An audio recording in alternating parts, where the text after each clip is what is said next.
This is Craig Rebuck speaking on behalf of the Sylvan Healing Sanctuary, and I'm here with my colleague Feroz Dada. And the subject of today's discussion and a series of discussions that we will bring forward over the coming weeks and months is entitled Our House. And it's our relationship to ourselves and our relationship to what it's like to die, and how an individual thinks about this process. And it feels important to bring up a subject which is, in our Western culture, often ignored. And hopefully the next few sessions of podcasts that we put forward will bring you some interesting thought process. So, Feroz, without further ado, tell me what your thoughts or questions were. Well, I think we'll have mutual questions, but the first thing that comes to mind is, Craig, the word death. You see, the word death conjures up images. It may even strike fear of some type. So I think we need to just look at what death is. First of all, in a pragmatic way, Craig. And so I invite you first to look at death and describe to me or to the viewers what you think death is, in a pragmatic way, first of all, and then we can move on to perhaps some spiritual thinking. It's funny, I'd almost want to say, in order for us to accept and have a conversation about death, we probably almost have to have a conversation about life, right? And the fear of what it would be like to leave that behind. And I think that the word death is so final that it does create fear. So I think it's a sense of, how do we live in these bodies, in our house? What do we do? How do we have this relationship with our house and our house in relation to others, our family, our loved ones, and even to ourselves? What is it that we need to do in order to live in our house? And part of that is to accept that there is a natural process, a natural order, that our lives will come to an end. And it is a death. It is a final moment, or there will be a final moment. That leaves the question maybe of like, well, what happens after? But that we'll come to that on another occasion. So, Craig, to that I would add, of course, fear. Fear is a factor, which is fear of losing this connection with this seductive life. You know, human beings, animals, everybody clings to life, don't they? Irrespective of how difficult it can become. I mean, it's a very natural instinct. So there is a natural instinct, and there is, of course, the attachment to goods and people, you know, which also makes people fear losing them, if you like. So I was going to say this to you, Craig, that maybe we should detach death from fear and suffering, and by that I mean fear of dying, fear of losing, fear and suffering of the person who is, you know, in certain cases people suffer before they die, and of course once they are dead, the people left behind have some suffering. So, but if you were to leave suffering out of this, because suffering exists anyway, it exists in our life and in our death. For the purpose of our discussion, if you could leave suffering and fear out of this, what is death then? Just look at death as it stands. You know, it's a strange thing that you ask the question in the way that you do, because actually I don't. The aspect of death for myself doesn't hold anything. My fear would be about the way I die, because that is the unknown. Are we going to suffer? But I see this is school. Life is school. And it's a long school if we're fortunate to have many years. it's even longer. So the ending comes when our bones are tired and our natural order of the job is done and the lessons have been learned. I think that the death is a transition from one way of seeing and being to another. We don't completely have the other as a clear image and a picture, but we have a sense of it. I think that's where the spiritual realm comes to take place, as to is there something else after we die? And I think before we, this is good time to switch to the spiritual part, but you still haven't quite answered the question, meaning this, that suffering exists anyway. Suffering exists during our lifetime. It may exist at the time of dying, although not necessarily, because people can go very quickly at times. But so I think to confuse death and suffering is a mistake. I think death should be looked at. I agree with that. And once you look at death in its isolation, then it stands by itself. It has no problems attached to it other than the fear of the unknown, or the fear of the next rebirth, or whatever it is. But death in itself, sadly, the word conjures of suffering and difficulties, whereas death in itself is a transition. Well, in the modern Western world that we live in, the pain management is such that the suffering actually is mitigated greatly, and unless an individual has really been or seen what hospice work is about or what end of life care is about, then you don't really have this sense is that we have a dis-ease that will maybe ravage our body in some form or another, and the ending becomes complex.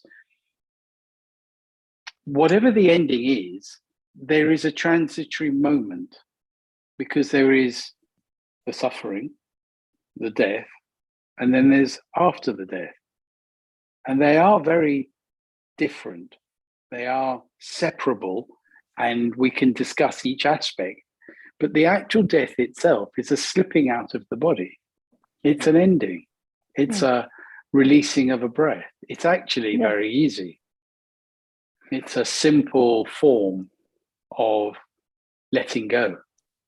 So, and I think that's exactly how I feel, that suffering and other aspects should be separated from death itself and the act of dying. So, which neatly brings us to the fear of the unknown, isn't it? The fear of the transition. And I think it was Rumi who said, when the sun sets in the west, it rises in the east. Nice. So, what is your view on the next step, the transition and the next stage after death? Because that is really where we are. If we look at death in itself, then the only place where fear exists is the next step after we go, isn't it? Because if you leave suffering out of this for a moment, what happens? This is what people fear, and that's the only thing. I'd like to come back to this question in a slightly different way. And I'd like to talk about the transition of the relationship of the individual who has come to the end and is coming to the end of their life. Then the repercussion and the relationship of all the people that are around. So our subject was about our house, was about how do we live in this our house, and how do we support those around us to come to terms and understand this ending. Now, of course, there are endings that are imminent and tragic and have no time, and they are very difficult for those that are left behind to deal with. But where the opportunity is there, our house is about making sure that things are in the right order. So I'd like to talk about those aspects of what that feels like. Then there's the transitory moment, and then there's the after. And the after, I think, it does separate into two separate things. And why I say it separates into two separate experiences is, first of all, the individual that is no longer incarnate in their body, of course, What is that like? And that's a subject which we will touch upon, but we will only give the sense of what we understand because we're both here. So we cannot give you in any way a living answer. But there's also the relationship of the preparation for those that are left behind. What happens for them? And that's a very, very different scenario. So we cannot, as individuals, I don't think we can control the whole subject. It's not possible to do so. Well, there may be a way to do it. Okay. And if we all understood this phenomena that the Sufi mystics call life lives and that death dies. Life lives and death dies. Okay, what does that mean? What the Sufis try and get you to feel is your soul, your inner self, as a separate entity to your body. As you go into deep meditation, and the same in Buddhism up to a point, of course, they call it jnana or something. It's the same thing. If you experience your connection with your soul, now I know this is, in a sense, not a philosophy that everybody would subscribe to, but the mystics say that if you can touch your soul and then realize, so do Buddhists, that there is a soul which is separate to your body, then you realize that life lives forever, infinitely, because you're touching something which is finite, infinite. Yeah. And death dies because the body is a garment. It simply sheds itself. Yes. Now, if all of us subscribe to it or had that experience in meditation, then we would all feel the same way about death, that it does not exist, that life is infinite. Our soul is infinite. And that's why I think the Sufis and the Buddhists, up to a point, got it right. Say, you can experience this during your lifetime. And when you do, you will have the confidence and the faith and the trust that life lives. So what about those that don't have that understanding or that experience about a Sufi way or a Buddhist way, but come from a very Western philosophy whereby there is this subject of almost hell and heaven are the two places, and living in a morally correct way in order to attain the perfection of a heavenly passing. How do you help those? How do you help people? But you don't need to help them because they already know what they have to do to lead a good life. You know, I mean, that goes without saying to all of us, whether it's Sufi or Buddhist or Catholic or Muslim, we all know by now that we must lead a good and a fulfilled life to its potential. We know that. So there's no mystery in that. And if those who don't subscribe, who are either religious or atheists or even agnostic, simply subscribe to the simple way of looking at life, loving life in the physical form, doing the right things in the right way. I mean, leading a good and moral life. And I think that in that sense is a easier answer. And when life comes to an end, well, it's clear. Everybody who is alive dies. So I'd like to address the aspect whereby we don't subscribe to a specific religious format. What we are really connecting with and working with is energy. And that the translation, in my opinion, of what a soul is about is a life force that lives within us. And completely. It's not in a form that we can understand and that's clear, but that life force, that energy continues. Of course. And completely. Sorry, carry on. No, that was really the aspect of thinking about those that subscribe through being an atheist in its inner form and can acknowledge or listen to the thought that there is an infinite awareness. Yes. And of course, there is an infinite connection with everything that exists on Earth in the same way. The divine energy force is all us together. in a sense, separated. But that's a separate subject probably for another one of our house talks.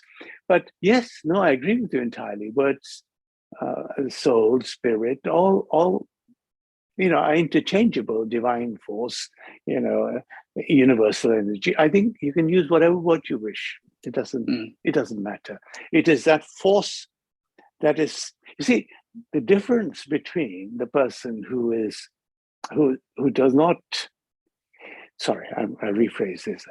The difference is to experience death while living, meaning experience that inner force, that energy whilst you're alive.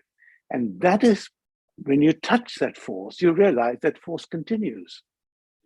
This is what there are many times in life where chapters and periods of our life actually do come to an end, and they are a death. We may move a house.